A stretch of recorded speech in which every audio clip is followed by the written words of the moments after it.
Most new releases suck. We've selected 15 masterpieces that still wipe the floor with any modern AAA game. From The Witcher 3, which is possibly my all-time favorite game, to a 2014 game I finished in a single evening. If these games didn't make you weep with joy or melancholy, you definitely weren't playing the right masterpieces. Watch the video till the end and write in the comments, did your favorite game make the top list? God of War is undoubtedly Sony's best exclusive, subsequently ported to the PC platform. This project is a vibrant and harmonious blend of hack and slash and Metroidvania, with a two-button yet effective and consistently enjoyable combat system. The initially simple combat mechanics gradually open up, becoming indispensable intense battles. The plot revolves around the ascent of a mountain, accompanied by the protagonist Kratos and his son Atreus, with the aim of scattering the ashes of their deceased mother/wife, Faye. The game expertly portrays the contrast between two personalities. The reclusive father who knows only the language of violence and cruelty, and his complete opposite, the curious, open, yet physically weak son. Their blood relation and shared grief unite these seemingly incompatible types. The evolution of their relationship and their mutual learning throughout the adventure are deeply moving and pleasant to witness. The Go storyline grips you from the very first minutes, offering a massive amount of battles, bosses, and encounters with mythological characters. The visual design of the game is simply magnificent, showcasing a rich abundance of color palettes and a huge variety of locations, each uniquely beautiful. The ability to travel between realms allows a fresh look at familiar landscapes, presenting a visual challenge for many tens of hours for exploration and screenshot enthusiasts. The bestiary is constantly updated with new enemies and allies, humans, mythical creatures, dragons, witches, and gods. All of this is accompanied by superb animations, varied combo moves, and constant, high-octane action. God of War is a wonderful project that deservedly won Game of the Year in 2018 and could potentially have contended for the same title in 2021 on PC. It currently remains Sony's best exclusive and will likely maintain this status for a long time. The project fully lived up to the audience's high expectations. Days Gone is a former Sony exclusive that received mixed reviews from critics but was warmly received by the players themselves. The reason lies in the fact that critics probably only played it, whereas players finished it. The game is very lengthy, and a full playthrough requires considerable endurance, but those who do will remember it for a long time. The main character, Biker Deacon St. John, is presented as a loyal husband, valuing friendship and adhering to principles. By modern gaming trends, such a normal protagonist without any agenda, someone you want to associate with, is a rarity. The game has an atmospheric open world with its own unique scenes and mechanics. The secondary characters have memorable personalities. The plot constantly strives to surprise with twists and new experiences. Days Gone is quite hardcore towards the player, which only adds realism to the game world. The main character carries very little ammunition, and the number of enemies is enormous. The game's main feature is the encounter with the Horde of Freakers, the local equivalent of zombies. In the first 30 hours of the game, encountering them evokes fear and a desire to escape, as they are fast, number in the dozens or even hundreds, and Deacon doesn't yet have enough ammo, stamina, or skills for an open fight. Despite the inevitable drawbacks, the game turned out to be very soulful and atmospheric. Having played it 4 years ago on PS4, I gladly bought it on Steam for a replay at maximum graphics settings to indulge in nostalgia. Days Gone is unique and has very few direct analogs. Detroit Become Human is arguably the best modern interactive movie to date. The project features pleasant graphics, diverse characters, and raises serious social and philosophical themes. Android-human segregation, racism against artificial intelligence, human unemployment replaced by androids, family values, and loneliness. At times, the narrative may seem naive, but at certain moments, the game is emotionally engaging, eliciting genuine, unfeigned feelings. The variability of the playthrough is sometimes astonishing. Even after playing the game 3 times and unlocking all achievements, I haven't seen a third of the game's content. The main characters may not survive to the finale, and if they do, each has 2 parallel final lines with several different outcomes. Given the game's technological complexity and volume, this is an impressive achievement. This is not a choice without consequence, as in more budget projects, but a game where you can truly make choices that radically alter the course of events. Detroit Become Human is recommended to absolutely everyone. Even those who dislike the interactive movie genre, aren't interested in the synopsis, or rarely play games. This game is guaranteed to hook you, proven with many acquaintances. In the interactive movie genre, this is, in my opinion, unequivocally the best project. Metro Exodus is the installment that made me truly love this game series. Compared to the previous parts, Metro 2033 and Last Light, Exodus provided far more overall impressions, emotions, and a sense of euphoria. Despite minor shortcomings, the game is truly impressive with its deep elaboration, a well-thought-out plot, dialogues, solid world detailing, and generally good gameplay. All of this in full measure makes you fall in love with the game and spend many hours in it. After watching the final cutscene, there were no negative emotions or a desire to immediately close and delete the game. It was a genuine feeling of delight from completing a truly good project. The plot, as already mentioned, is thought out to the smallest detail, which speaks to the meticulous and high-quality work of the scriptwriters. During the game, you fully immerse yourself in the story, empathizing with the characters' feelings. All in all, this is a very high-quality project. After completion, a slight sadness was felt, as I wanted to continue exploring locations, gathering resources, and upgrading weapons and equipment. This was the first playthrough of this magnificent game, which will definitely be revisited in the future. It's hard to find words to describe how deeply The Witcher 3 is embedded in memory. Despite the decades since its release, you constantly want to return to it. No matter how many games have been released or how far the industry has advanced, the world of The Witcher still captivates and enthralls until the very end. This story, starting in White Orchard and ending at the cemetery of the Toussaint Principality, includes the search for Ciri, the one who smells of lilac and gooseberries, helping a baron and friends, executing royal tasks, attempts by sorceresses to seduce Geralt, and assisting the islanders in finding a new king. Most importantly, we found our daughter. Despite all the travels, Geralt still walks the main road in search of work requiring the Witcher's trade.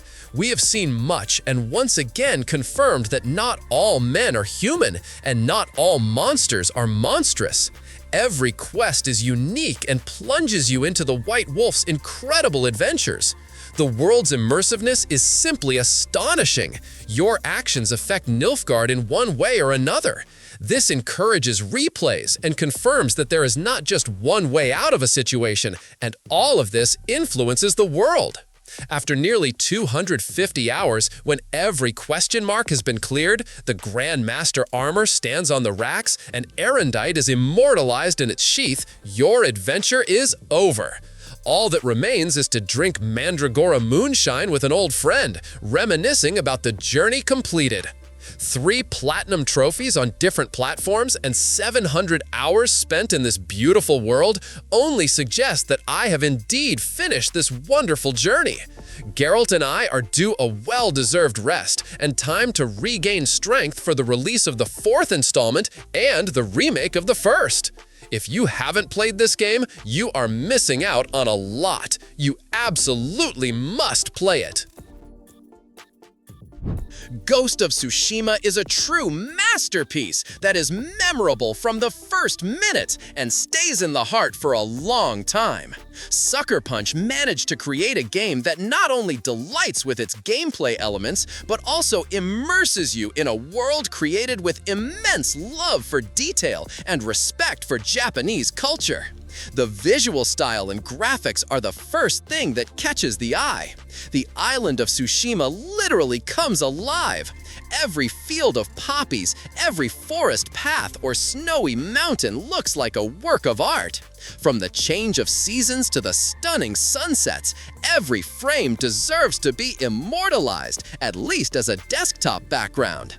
The story and narration deserve separate praise. Ghost of Tsushima tells the tale of a samurai forced to reevaluate his code of honor to protect his homeland from the Mongol invaders.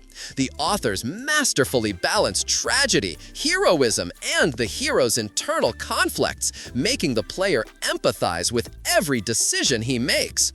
The characters are deep and layered, and each leaves a mark on the story, whether ally or foe.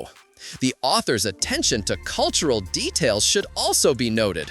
The use of traditional Japanese music, haiku poetry, authentic architecture, and philosophy creates a special atmosphere that inspires respect for Japanese history and culture. Ghost of Tsushima is a game where every detail is meticulously refined. It doesn't just please the eye, but also makes you think about honor, duty, and self-sacrifice. This is not just a game, but a true work of art that everyone should experience. Cyberpunk 2020. Despite the technical problems that existed at release, Cyberpunk 2077, both then and now, 4 years later, is one of the best open-world story-driven adventures in recent years. Today, the game has significantly improved thanks to a massive rework and a minimal number of bugs. Those who postpone their playthrough due to roughness and errors can confidently jump in. However, it's important to clearly understand what not to expect from the game. It's not a full-fledged RPG, but more of an action RPG. The player is limited to the role of the Mercenary V, cannot join factions, and non-linearity in quests is present but limited. In terms of role-playing, the game is closer to The Witcher or Mass Effect. It's not a sandbox like GTA. Interaction with random NPCs, creating chaos in the city, etc. are not the project's strong suits. Life simulation and the world's reaction to the player's actions are weakly developed. What then is Cyberpunk 27? Roughly the same as the series about Geralt, a collection of wonderful stories featuring equally wonderful characters in an atmospheric open world. The gameplay variability shouldn't be overlooked either. The game is equally suitable for both action and stealth enthusiasts.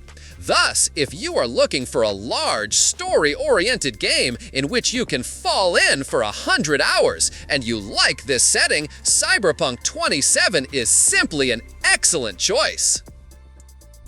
Rise, Son of Rome is a project that, despite its age, leaves a predominantly positive and powerful impression. The game is a high-quality linear adventure action title, characterized by spectacular visuals and a pleasing aesthetic. Even with a relatively primitive combat system, the storyline and the main character's development sustain unwavering interest. The fact that the playthrough is so captivating that the game was finished almost entirely in a single session with minimal break before the finale is telling. The staging of combat scenes and dialogues in Rise demonstrates a level comparable to the legendary film Gladiator. The localization work deserves special praise. The voice acting quality is excellent, indicative of the team's meticulous approach. Revisiting the 2014 game now inspires genuine admiration for its technical and artistic execution, as well as its engaging gameplay. Purchased at a minimal price on Steam, comparable to the cost of a trivial item, the game proved to be a genuine masterpiece that exceeded all expectations. Rise: Son of Rome is unequivocally recommended for purchase and playthrough. A full playthrough takes less than 10 hours, 7 hours in my case, which is optimal for a project of this quality. The fact that the game was finished in almost one sitting underscores its high level of engagement. Notably, even years after its release, its graphics are capable of competing with modern AAA projects. Rise of the Tomb Raider remains an object of admiration for its outstanding graphical performance on PC, where it was ported a year after its timed exclusive release on the Xbox console. This announcement caused a significant stir in the gaming community at the time, dividing it into those who patiently waited for Lara on PlayStation and those who immediately purchased an Xbox. The announcement trailers showcased incredibly vibrant and cutting-edge visuals, perceived as genuine next-gen in 2015. The public struggled to believe the game could match the presented level upon release, but the campaign was filled with expectations for a major blockbuster, which is exactly what was delivered. During a recent replay, one constantly forgets that this project is almost a decade old. The game offers high-quality visuals, diverse and picturesque locations, excellent textures, and character models. Special effects are also executed at the highest level. Explosions, fires, snowstorms, blizzards, and dynamic weather changes. Players will visit snowy mountains, the hot and desert-like Middle East, the mysterious geothermal valley, and explore ancient mines, catacombs, and of course, many tombs, which are an essential part of Lara Croft's adventures. The contrast in environments eliminates any chance of boredom, and the graphics allow one to state without exaggeration, the game looks stunning even now. It's no wonder Rise of the Tomb Raider served as a benchmark for testing video card performance for a long time. First, the visuals must be noted. The location design and detailing are simply masterful. Throughout the game, it's impossible not to admire the world's meticulous design and its realism. As for the plot, of course, a huge number of The Last of Us fans disliked the sequel because the second part didn't align with their expectations.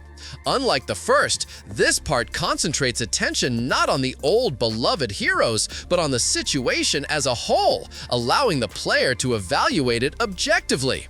I personally like the technique of playing as both sides of the conflict, as only by knowing the whole story does the player understand there are no bad guys or good guys here, no villains or heroes.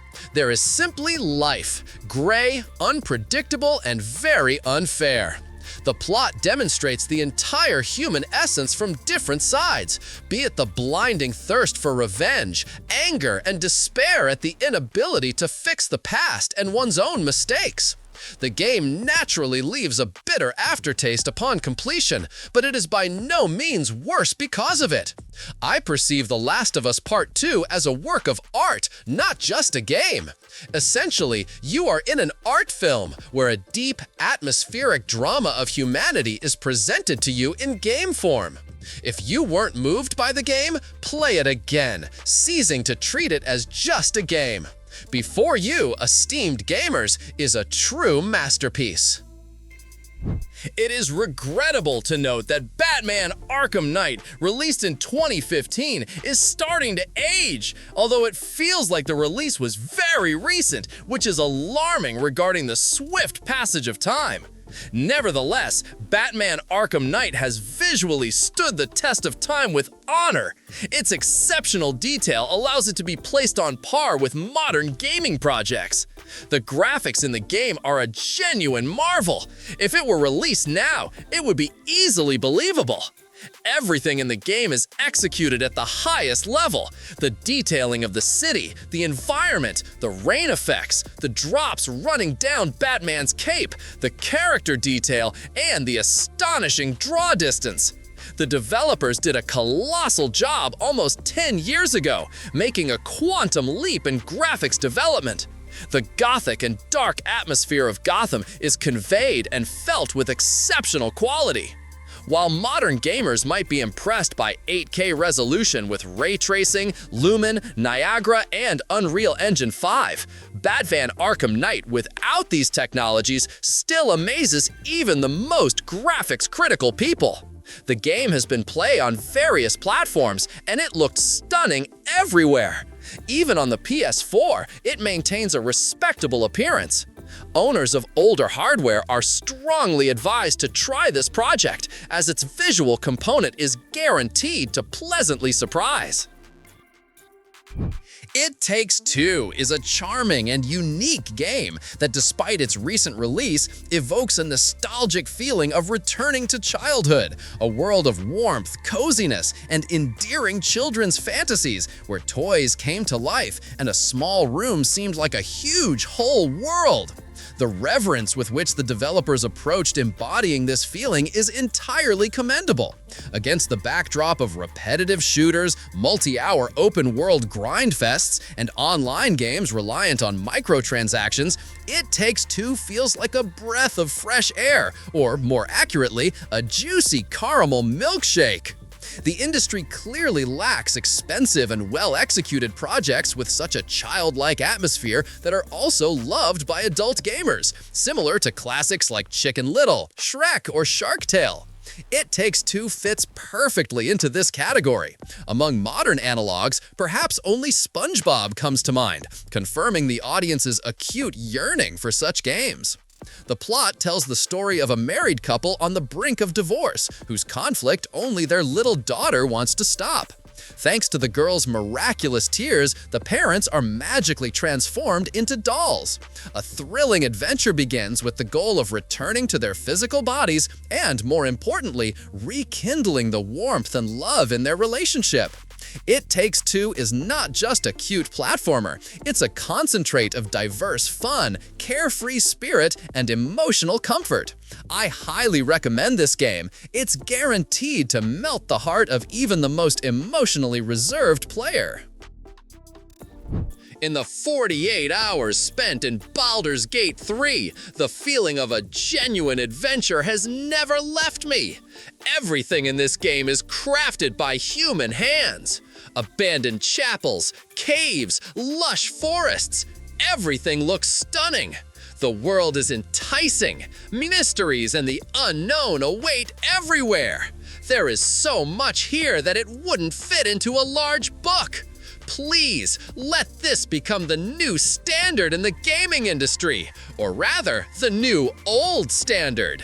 If Divinity was the beloved child of Larian Studios, then Baldur's Gate 3 is the teenager who has grown up, received a magnificent upbringing and education, and brings only joy to people, glorifying the name of his parents. Lately, I find myself thinking that this might be my all-time favorite game. Many beloved projects flash through my mind, but upon returning to Baldur's Gate 3, one thought resonates. Yes, perhaps this is my favorite game. I unequivocally and strongly recommend Baldur's Gate 3, even if you are not a fan of the D&D genre, which I wasn't either until I encountered this project. This is a legendary game. Hogwarts Legacy is a project with a typical open world that some might find boring. However, on the other hand, it is dominated by His Majesty fan service, evoking sincere childlike delight. The game allows for complete immersion in the Harry Potter universe, visiting honeydukes and sampling sweets, drinking butterbeer, flying on a broomstick and a hippogriff, learning spells, brewing potions, and growing herbs in the Room of Requirement, as well as exploring the huge, secret-filled Hogwarts castle. It's even possible to venture into the Forbidden Forest and meet the famous spiders from the second Harry Potter installment. The game is saturated with connections to the books, films, and previous games, clearly indicating the developer's deep familiarity with the source material. This is also reflected in the storyline, which is interesting to follow. The game world itself is packed with various activities. Besides the castle, Hogsmeade and the vast surrounding territory are available for exploration. Special mention should be made of the customization of everything, especially the ability to transmogrify clothing. This allows for the creation of a powerful yet stylish character, avoiding the need to wear mismatched pieces of equipment. Avalanche Software deserves thanks for such a gift to Harry Potter fans. The project's high sales offer hope for additional content, DLC. Hogwarts Legacy is recommended for purchase by both fans of the universe and lovers of open-world games. Uncharted 4: A Thief's End is that rare case where every cent spent on the purchase is justified. The game is excellent in every aspect: plot, gameplay, characters. Everything is made with quality and soul. After completing it, a pleasant and lasting aftertaste remains, comparable to watching a spectacular Hollywood adventure action film. The storyline will definitely appeal to fans of Lara Croft and Indiana Jones. Visually, the game surpasses all praise. Uncharted is a true feast for the eyes. The main character, Nathan Drake, will visit snowy Scotland and travel to the extremely picturesque island of Madagascar. The contrast of landscapes in the game is incredible. The graphics and optimization are flawless. Everything is bright, detailed, contrasting, beautiful, and high quality. For me, this project became a fully fledged work of art, not just a passable game. Uncharted is an example of a benchmark adventure action thriller. At the time, players bought the PlayStation 4 largely for this game, and it was definitely worth the expense. The project is unequivocally recommended for a playthrough, although there are probably few gamers left who haven't yet experienced it. Red Dead Redemption 2, RDR2, requires a special mindset. You need to give yourself over to it completely, forgetting everything that might distract you. You need a condition and a state of complete immersion. Only then will this work of art repay you by revealing itself as a project unlike any other. It is not a book or a film. It is difficult to call it simply a game.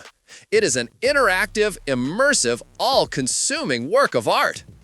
Everything created for immersion in the game is done with such love and detail that even a single playthrough, the story alone will take 40 to 50 hours, won't allow you to live and experience everything.